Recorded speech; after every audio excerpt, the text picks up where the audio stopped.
All the Maharashtra CET candidates out there, as you know, today is your allotment for the CAP 3 and this gonna be the last CAP round, the CAP 4 round. So there are few important things that I'm gonna share in this video. So जिन बच्चों का अभी तक admission नहीं हुआ है और you have got the admission but you want to try for the last chance to get in a better college, I'll tell you that probability as well. And students, those who are out of the CAP round, अब उनका क्या होगा, that also I'll explain. So guys, make sure that you watch the video till the end.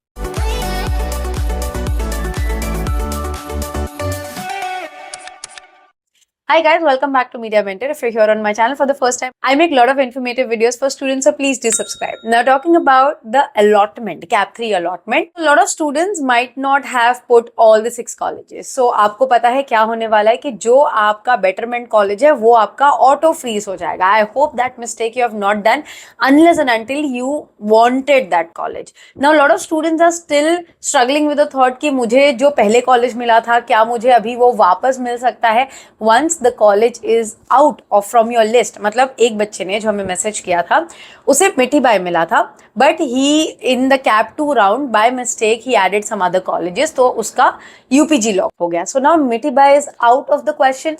Can he get back मिठी by college? No, because cap का system कैसे work करता है, एक बार आपने अगर कॉलेज रिजेक्ट कर दिया है या फिर आप बेटरमेंट के लिए नहीं गए हैं तो कैप का system understands that you are no more interested in the CAP process and there are lot of students who are out of the CAP round because उन्होंने मिस्टेक करी है. जैसे कि उन्हें पता नहीं था कि फर्स्ट कॉलेज ऑटो फ्रीज हो जाता है या 3 कॉलेजेस में कोई भी ऑटो लॉक हो जाता है. अगर आप बेटरमेंट के लिए नहीं गए तो आप ऑटोमेटिकली कैप के बाहर हो गए. Now students who are out of the CAP round, उनका क्या होने वाला है, आपके लिए जो कैप 4 के बाद सीटें बचेंगी, चाहे वो ILQ कोटा सीट हो, चाहे फिर वो ए कैप सीट हो और चाहे फिर वो स्पॉट एडमिशन हो. अब तीनों में difference I will explain it to you. Now students who have already got the college can also apply for ILQ quota, okay? And students who have not got the college can also apply for ILQ quota. But ILQ quota में बहुत ही limited seats हैं and I have been very clear and particular about it that क्या वो merit पे मिलेगा, क्या college अपने हिसाब से डिसाइड करेगी, क्या वो डोनेशन पे मिलेगा, क्या वो ट्रिपल द फीस पे मिलेगा, नो वन नोस बिकॉज सीटी ने क्लियर इंस्ट्रक्शंस दिए हैं. ILQ कोटा सीट्स का मतलब है दैट कॉलेज डिसाइड्स कि उन्हें वो सीट बच्चों को कैसे देनी है. अब जो कॉलेज मेरिट पे देगा वो मेरिट पे देगा, जो 3 गुना फीस पे देगा वो 3 गुना फीस पे देगा. All depends from college to college. And yes guys, I have an admission team who are in touch with a lot of colleges, so you can connect on this WhatsApp number if you want a sure shot admission in ILQ seat, because आपको पता है decent college में अभी मेरा इस तरीके से तो नहीं होने वाला है. So what are the possibilities that I can try? You can connect to them, they'll tell you all the possibilities कि ILQ seat में apply करने के बाद आपको क्या process करना होगा. So it's gonna be clear and easy for you to understand कि भाई आपके पास अभी possibility क्या बची है. Now the students who are waiting for the confirmation in the CAP 3 round, I would suggest and advise कि अगर आपका decent college में लगा है, top 5 colleges में आपको सोचने की जरूरत नहीं है. जय हिंद वर्सेस मिठी by versus NM versus UPG ये सब मत करो. अगर आपको 5 के टॉप कॉलेजेस जो है उसमें मिला है तो जो भी है अभी थर्ड कैप में आप ले लो. ILQ सीट में as I said, if you want to try and apply, you can always do that. And रही बात ए कैप सीट की, ए कैप सीट कौन सी सीटें होती हैं, जैसे ILQ सीट में जो बच्चा ऑलरेडी एडमिशन लिया है वो भी अप्लाई कर सकता है. अगर उसे ILQ में मिल गया तो वो कैंसिल करेगा. सो जितनी सीटें कैंसिल होती है या ऑक्यूपाई नहीं होती है वो ए कैप सीट में खुलती है. और स्पॉट एडमिशन में क्या डिफरेंस होता है, स्पॉट एडमिशन का मतलब जो ILQ कोटा और ए कैप से भी जब सीटें नहीं भरती है तो आपको कॉलेजेस स्पॉट एडमिशंस देते हैं. मतलब आपके मार्क्स कम होंगे या कॉलेज में सीटें ज्यादा होंगी या कैंसलेशन हुआ होगा, जो भी रीजन की वजह से अगर कॉलेजेस में सीट बचता है तो वो फाइनल स्पॉट एडमिशन के लिए जाती है. Now as I have been telling you guys कि you can also make an attempt to visit the college and ask if they can you can apply via that and they can do something for you. That completely depends on college to college because all the colleges will tell you to go via the CET cell only. तो आपको एक चीज clearly समझनी है कि जो भी process होगा वो CET सेल के ऊपर ही प्रोसेस होके कंप्लीट होगा, बट कॉलेज आपको डेफिनेटली हेल्प कर सकता है. ना lot of students are struggling with Mumbai university का एडमिशन फॉर्म.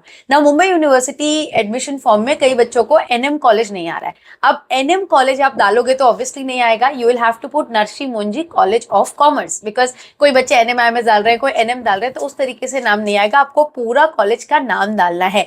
जैसे मैंने आपको बहुत एक पुराने वीडियो में समझाया था कि मीठीबाई कॉलेज दो है, एक श्रीमती मीठीबाई है और एक मीठीबाई कॉलेज है, राइट। सो श्रीमती मीठीबाई में आपको नहीं करना है अगर आपको मेन मीठीबाई कॉलेज चाहिए तो। So you have to understand that, college की वेबसाइट पे वो क्लियर नाम देखो and accordingly select the college form, जो कि प्री एनरोलमेंट फॉर्म होता है। अगर आप स्ट्रगल कर रहे हो, नहीं मिल रहा है, आप कॉलेज जाओगे, कॉलेज भी आपको हेल्प कर देगा। So not to worry about that, make sure that you carry all your original documents which is your marksheet, your allotment letter, then your all the proof that you have submitted. अगर आप कोटा में submit करते हो तो कोटा के हिसाब से आपको अपने प्रूफ्स लेके जाने हैं।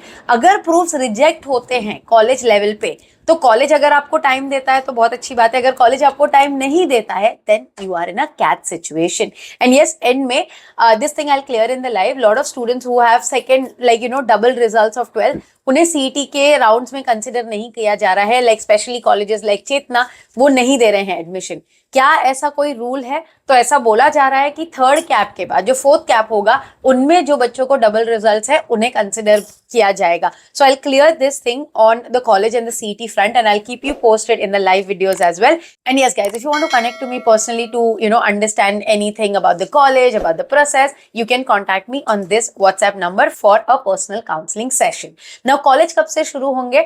हर कॉलेज अपनी अपनी कुछ डेट्स दे रहे हैं। जिनकी सीट फुल हो गई है या something, they are starting in the first और second week of October, but that gonna be orientation only. Proper जो आपका एकेडमिक ईयर है वो बोला जा रहा है नवंबर फर्स्ट वीक से चालू होगा, बिकॉज 15 या 17 जो अक्टूबर है वो अपनी दिवाली एक बार अर्लियर स्टेज पे है, and obviously colleges and staff को छुट्टी चाहिए होती है। सो इसके चलते देखा जा रहा है कि एकेडमिक कैलेंडर जो आपका होगा अक्टूबर लास्ट वीक या फिर फर्स्ट वीक ऑफ नवंबर से होगा। The official date not yet announce, I will keep you posted on that front also. But out station student ये प्लान कर सकते हैं कि भाई नवंबर से आप मुंबई शिफ्ट हो जाइए। ओरिएंटेशन अगर आपका मिस भी हो जाता है तो that's completely all right, because you will take some time to figure out your hostel, PG and everything.